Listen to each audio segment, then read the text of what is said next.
안녕하세요, 주인장입니다. 자, 오늘 영상 제목을 보고 다양한 생각들을 하실 겁니다. 제 영상을 꾸준히 봐온 분들은 어떤 얘기를 주인장이 할까? 이걸 생각을 하실 거고, 어떤 분들은 자극적인 제목은 별 볼 일 없다, 이렇게 생각하실 수도 있을 겁니다. 자, 얘기를 받아들이실 분들만 받아들이실 거고, 기본적으로 성공학에 대한 관심이나 이해도가 있으신 분들이라면 그 가치를 아실 얘기일 거예요. 단순하게 제 멘트나 팁 이런 거 알고 싶은 분들은 오늘 영상은 거르셔도 좋아요. 오늘 영상은 진짜 재회를 불러일으키는 그 비밀에 대해서 얘기를 해드릴게요. 자, 그동안 너무 공개하고 싶은 내용이었지만 공개하지 않은 이유가 있어요. 오늘 얘기를 제가 했을 때 이해하는 분들이 잘 없었어요.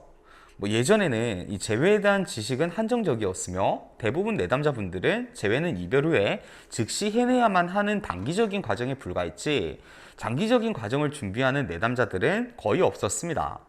자, 그런데 시대가 변하면서 많은 분들이 재회 과정을 단순히 재회로만 받아들이지 않고 자신의 인생을 이별을 함으로써 되돌아보고 발전시켜 나가는 계기로 활용하고 있다는 것을 최근 몇 년 동안 느끼고 있어요. 자, 오늘 영상을 한 문장으로 정의를 하자면 재회를 끌어당기는 비밀이라고 소개하겠습니다. 먼저 오늘 얘기를 들으시면서 주의하실 사항을 한 가지 말씀드릴게요. 자, 매 주제의 첫 부분에서 여러분은 이게 무슨 무당 같은 혹은 뻔한 사기꾼이 할 것 같은 이야기야? 자, 이런 생각을 느낄 수도 있어요. 자, 오늘 얘기 다 하는데 저는 한 15분이면 충분할 거라고 생각해요. 15분 정도 속는 셈 치고라도 한번 잘 들어보세요.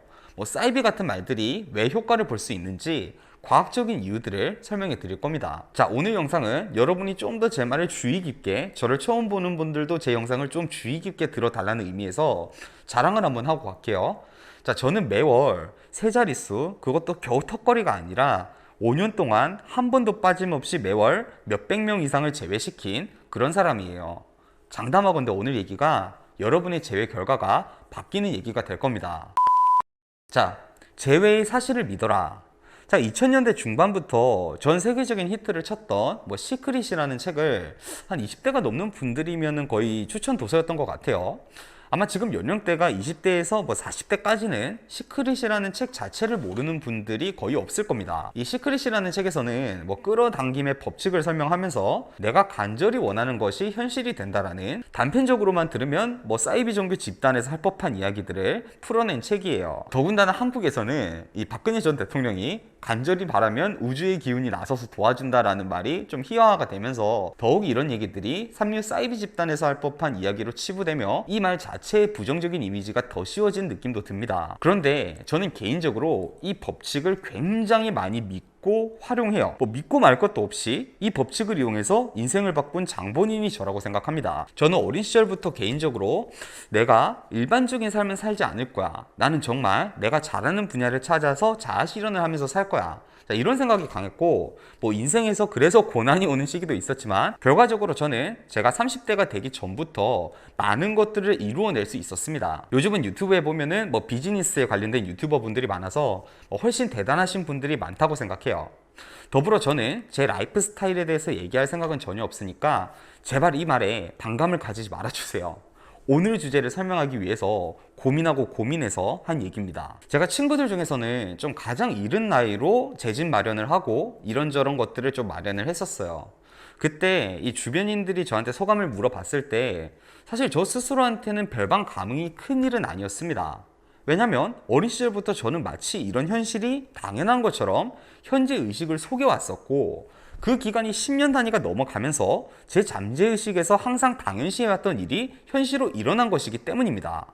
마치 원래 제 것이었던 것냥 제 감정은 이미 이 현실에 대해서 경험을 계속 해왔던 것이죠. 그래서 저는 허세를 부리는 사람들은 가까이 두기에는 피곤할 수 있지만 그 사람들 개인적인 측면에서는 인생을 지금 잘못 마인드를 가지고 산다고 생각하지는 않아요. 감당하기 어려운 소비를 하는 것은 문제겠지만 이 마인드 자체에 자신의 미래상을 현재에 덧입혀 놓은 사람들은 대체적으로 그 모습을 실현시키는 것을 많이 봐왔습니다. 처음에는 그저 그런 척을 했던 거지만 이후 그런 척을 했던 모습이 주변으로 들어와서 현실로 이루어지는 것이죠. 그 과정들에서 물론 잡음들이 날 수 있지만 그만한 가치가 있는 것이라고 봅니다. 자, 이것을요, 애퍼메이션이라고 합니다. 긍정적인 말과 이미지를 상기함으로써 잠재의식에 영향을 주는 행동이에요. 여러 가지 성공학 서적들에서 빈번하게 찾아볼 수가 있는 지식입니다. 저는 이 법칙이 우리 인생 전반적인 모든 일에 적용이 된다고 보고요.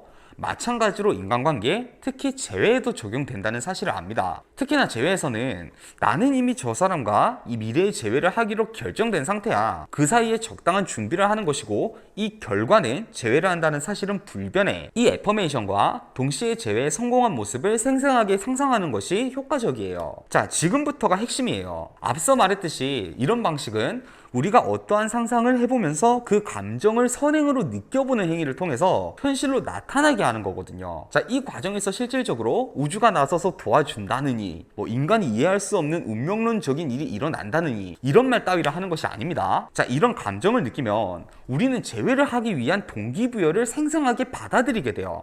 이 감정을 한번 맛보았기 때문에 재회를 하기 위해 힘든 자기개발 과정을 버틸 수가 있고 상대방의 매몰찬 반응에도 무덤덤한 반응을 보일 수가 있습니다. 더불어서 이런 모습들은 상대방에게 긍정적이면서도 새로운 모습으로 비추어지겠죠. 자, 이런 모습이 오히려 재회에 큰 도움을 가져다 주는 모습 아닐까요? 자, 우리 개인적인 측면에서도 이런 애퍼메이션을 통해서 동기부여가 되면 우리 뇌는 무의식적으로 이 감정을 다시 원하게 되기 때문에 이 감정을 다시 맛보기 위해서 정보를 다시 추적하게 됩니다. 굳이 의식하고 있지 않더라도 수많은 아이디어들이 잠결에 떠올리기도 하고 어느 순간 노력하지 않아도 재회를 할 수 있을 법한 아이디어와 영감이 떠오르기도 해요. 즉, 뇌의 활성화를 도출해서 재회를 위한 아이디어를 떠올릴 수 있는 실용적인 방법론이 바로 이 재회의 사실을 믿어라 라는 애퍼메이션이 됩니다. 자, 여러분의 신뢰를 돕기 위해서 조금 재회 이외의 얘기를 해볼게요. 자, 개인적으로 저는 재회 상담사이기도 하지만 사업가로서의 정체성이 뚜렷한 사람이기 때문에 되게 많이 다양한 비즈니스 서적들을 읽어요. 만약 여러분이 오늘 제 얘기를 성공한 사업가, 빌 게이츠나 워렌 버핏이나 이런 사람들의 책에서 읽었다면 아마 대부분 전혀 반감을 가지지 않으셨을 거예요. 그 사람들은 이미 사회적으로 증명이 되어 있는 사회적 증거가 충만한 사람들이니까요. 자, 이 방식은 현재 구글이나 애플 등 세계적인 대기업들에서 직원들의 동기부여를 위해서 활용되는 방법이고 수많은 중견기업의 창업자들이 사용하는 방식입니다. 증명된 통계가 있는 셈이죠. 저 또한 이 정보를 책에서 접했을 때 이런 생각을 해봤습니다. 과연 이것을 재회에 적용을 해본다면 어떤 결과가 나타날까? 단순히 비즈니스에서의 통계를 바탕으로 이 지식은 사실이다 라고 치부할 수도 있었지만 제가 개인적으로 2년간 상담자들한테 이 애퍼메이션을 간헐적으로 지도를 해보면서 이 통계를 한번 산출해 봤어요. 그 결과로 애퍼메이션 수준이 높은 내담자 분들일수록 재회 확률이 진짜 실제로 확 올라갔습니다. 실제 상황에서 감정적으로 흔들리지 않았기 때문에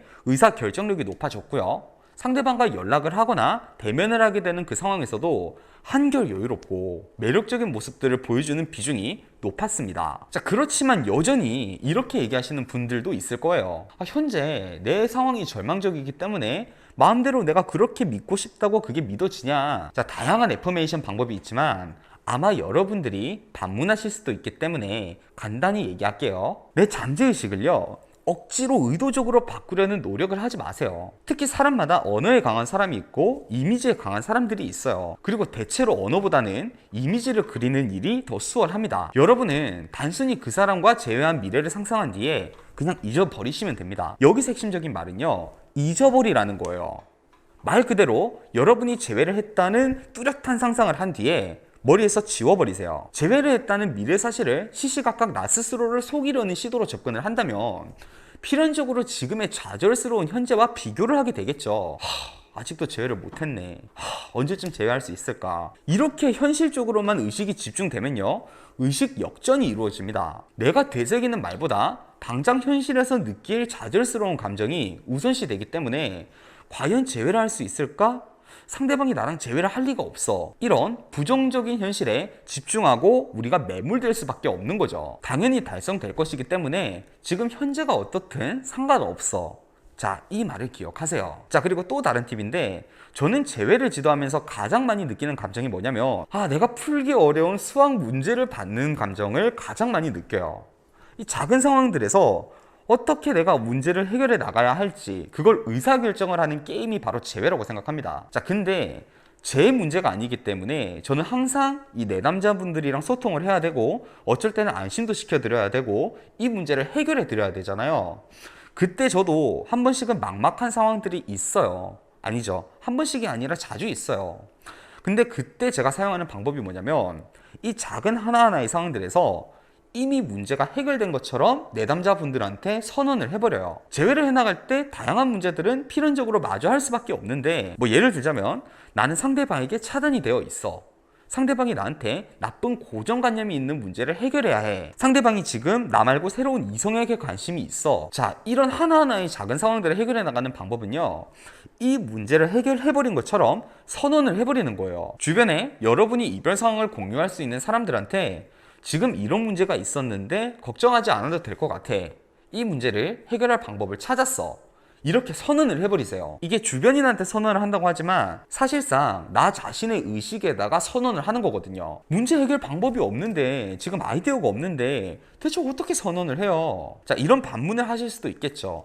네, 맞습니다. 해결의 방법이 여러분에게 현재 없을 수도 있습니다. 그런데 만약 여러분이 나는 상대방에게 이런 문제들이 있어서 제외를 할 수 없어 라는 생각을 가진 순간에 여러분의 뇌는 거기서 문제 해결의 한계를 정해버릴 거고요. 더 이상의 정보 탐색을 하지 않을 겁니다. 자, 예를 들어 보겠습니다. 나는 애당초 성향상 글을 쓸 수 없는 사람이야 라는 생각을 가진 사람은 이 정체성이 변화하기 전까지는 평생 글을 쓸 수 없을 거예요. 우리 뇌에서 글을 쓰는 능력이 성장할 수 있는 방법과 정보를 탐색하는 것을 멈춰버리기 때문입니다. 하지만 반대로 우리가 이런 선언을 통해서 스스로에게 의문을 제기하는 순간부터 우리의 뇌는 실제로 이 문제를 해결하기 위한 방법을 무의식적으로 탐색하기 시작해요. 앞서 말씀드린 것처럼 내가 지금 갈증을 느끼는 이 문제를 해결하기 위해서 내가 노력이나 의식을 하지 않아도 슈퍼컴퓨터 AI처럼 뇌에서 정보를 탐색하기 시작한다는 거예요. 그리고 어느 순간 이 문제를 해결할 영감을 가져다 주죠. 이건 제가 스스로 재회 상담을 하면서 즐겨 사용하는 방식이에요. 이 내담자들의 고민을 해결할 때 단번에 의사결정을 내리기 어려운 경우라면 저 스스로 그 상황을 정리해서 직원들한테 선언을 합니다. 마치 굉장히 까다로운 케이스를 두고 상담 교육을 하는 것처럼 막 설명을 하지만 사실 나도 방법을 모르는 거예요. 뭐 어쩔 때는 직원분들은 한 달이 건너에서 이 상황들을 보기 때문에 제가 미처 생각하지 못했던 아이디어를 내뱉을 때도 있어요. 뭐 그 아이디어가 그대로 사용되는 경우는 적지만 그 아이디어를 통해서 제 머릿속에서 또 다른 영감이 돼서 문제 해결의 실마리를 찾는 경우 또한 많습니다. 실제로 대부분 저 스스로에게 까다로운 케이스들은 이 방식을 통해서 해결하고 있어요. 그리고 대체적으로 높은 확률로 그 까다로운 문제들을 해결할 인사이트를 얻습니다. 자, 또 하나, 부정적인 상황에 대해서 긍정적인 이미지를 덧붙이세요. 자, 여러분은 재회에서 가장 빈번하게 일어나는 사고의 원인이 뭐라고 생각하나요? 상대방의 변덕이나 다른 사람을 만나게 되는 외부 상황이라고 생각하시나요? 정답은요, 감정입니다. 재회에서 사고가 일어나는 대부분의 상황은 감정 때문이에요. 슬픔과 우울함 같은 부정적인 감정이 우리의 상황 판단력과 정보 인지 능력을 흐리고 잘못된 의사결정을 내리도록 만드는 경우가 압도적으로 많아요. 저는 과연 이런 상황이 왜 생기는 것이며 어떻게 이 문제를 해결할 수 있을지를 고민해 봤어요. 앞선 얘기들 중에서 제가 또래보다는 좀 더 빠르게 어떠한 경제적인 준비들을 했기 때문에 주변 친구들이 너 지금 어떤 느낌이냐 라고 물어봤을 때 저 스스로는 담담한 느낌이었다라고 얘기를 했잖아요. 뭐 굳이 따지자면 현실감도 없었다는 얘기를 했습니다. 제가 이런 반응을 볼 수 있었던 이유가 애퍼메이션을 통해서 제가 이미 과거에부터 오랫동안 거의 10년 넘게 이 감정에 대해서 무뎌질 만큼 무뎌졌기 때문이거든요. 사람이 현실을 받아들이는 것에는 객관적인 현실이 중요한 것이 아니에요. 그 사실로부터 오는 감정이 중요하기 때문이죠. 사람이 현실로 받아들이는 것에는 객관적인 현실이 중요한 것이 아니라 그 사실로부터 오는 그 감정이 중요하기 때문이죠. 만약 현실이 더 중요하다면 세상에 일어나는 일들에서 같은 경험을 겪는 사람들은 다 같은 감정을 느끼고 같은 반응을 보여야 하지만 개인이 어떤 감정을 느끼는지에 따라서 반응이 천차만별 달라집니다. 자, 이 사례는 긍정적인 상황에서의 얘기지만 과연 부정적인 상황에 대해서는 다를까요? 저는 거의 유사할 것이라고 생각합니다. 대표적으로 최악의 상황을 각오한 사람들은 웬만한 상황에서는 의연하게 반응하게 됩니다. 재회도 마찬가지예요. 여러분이 상상할 수 있는 가장 부정적인 이미지에 긍정적인 이미지를 덧입힌다면 여러분은 그 최악의 상황에 대한 감정에 무뎌질 수 있을 거고요. 실제로 그 상황이 나오더라도 감정이 흔들리지 않고 의연하게 대처를 할 수 있습니다. 그런데 대부분 재해를 원하는 분들은 이런 상상 자체를 하지 않으려고 해요. 오히려 이런 상상이 찾아온다면 의식적으로 그 생각을 차단하려는 노력을 하죠. 당장 그런 생각이 들면 지금 이 순간의 감정이 망가지니 안 그래도 힘든 감정을 더 힘들게 만들고 싶지는 않은 것이죠. 물론 때로는 이렇게 나 자신의 감정 상태를 관리하는 것도 필요하지만 전반적으로 보았을 때 이별 상황에서 일어날 수 있는 부정적인 상황에 대해서는 미리 경험을 해보는 것이 중요합니다. 더불어 너무 힘든 상황은 단번에 익숙해지지는 않기 때문에 이 상황에 대해서 긍정적인 감정을 덧입히는 작업까지 해주는 것이 좋아요. 최면역에서 오는 기법이지만 시도해보시면 효과가 있을 겁니다. 자, 첫 번째로는 내가 상상할 수 있는 최악의 상황들을 리스트를 쫙 리스트업을 하세요. 두 번째로는 각 상황을 가장 생생하게 머릿속에서 비디오 화면으로 그려내세요. 그리고 세 번째로 그 이미지에 사랑스러운 핑크빛으로 물드는 상상을 상상해 보세요. 자, 이 과정에서 뭐 웃긴 생각이 들거나 밝은 상상이 든다면 그대로 유지해도 좋아요. 자, 여러분 압니다. 여러분이 이런 생각을 할 만큼 심적 여유가 없다는 것을 충분히 이해하고 있어요. 그리고 내가 지금 이별에서 힘든 이 상황을 핑크빛으로 물들이는 상상을 해서 나한테 무슨 의미가 있어? 이해하고 있어요. 이런 상황을 이렇게 덮는다는 것 자체가 이질감이 든다는 것도 알아요. 근데 저는 실제로 제가 인생을 살아가면서 안 좋은 상황들에 이 시도를 그냥 해봤어요. 그러니까 실제로 효과가 있더라고요. 시도해봐도 여러분한테 손해는 없을 거예요. 크게 효과를 보지 않아도 괜찮습니다. 한번 시도해보세요. 중요한 건 여러분이 감정을 망칠 수 있는 그 상황을 상상함으로써 미리 경험을 해보고 무뎌지는 겁니다. 그리고 그 과정에서 힘든 감정에 조금이나마 진통제를 넣어둔다는 것이면 이 과정은 충분한 거예요. 오늘 얘기가 뜬구름 잡는 얘기처럼 느껴질 수도 있지만 가능한 여러분이 이해할 수 있게 실제 예시들이랑 증거들을 넣어서 얘기해 보려고 노력했습니다. 실천과 선택은 여러분의 몫으로 남겨두겠습니다. 자, 오늘 얘기는 여기까지였고요. 저는 주인장이었습니다. 자, 여러분 오늘도 행복한 하루 하세요.